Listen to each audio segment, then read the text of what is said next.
In today's video, I'm going to teach you how to change owner on ClickUp. We'll cover two things. First, how to change the owner of a specific space, and then how to transfer ownership of your entire workspace.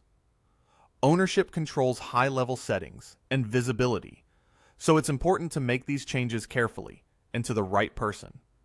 If you don't see the options I'm about to show, it usually means you don't have the required permissions and may need to ask the current owner or an admin for access.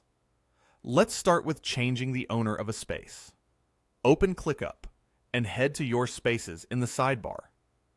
Find the space you want to update and open its space settings. You'll see an option called All Space Settings. Go ahead and open that. In this settings view, look for the section where the owner is listed. Click the drop-down to reveal your available members. Then choose the new owner from the list. Only people who are in your workspace and have access to that space will appear here, so if you don't see someone, they likely need to be added first.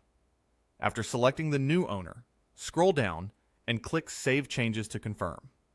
Give it a moment.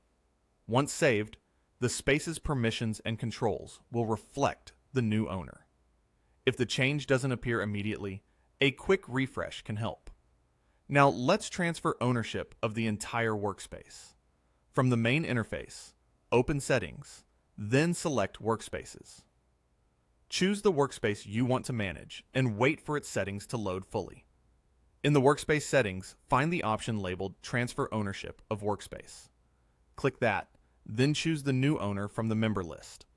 This action hands over the highest level of control, including critical settings and, in many cases, billing administration. Because of that, ClickUp may prompt you to confirm the transfer before it takes effect. Once confirmed, the new owner is in charge of workspace-wide configuration. If you can't access the transfer option, you're likely not the current owner. In that case, ask the present owner to complete the transfer for you. That's all there is to it. You've changed the owner on a space, and you've seen how to transfer ownership of a workspace. Always double-check you selected the correct person, and remember to save your changes so nothing gets lost. If this walkthrough helped, feel free to like the video and subscribe for more short, practical tutorials. Thanks for watching, and I'll see you in the next one.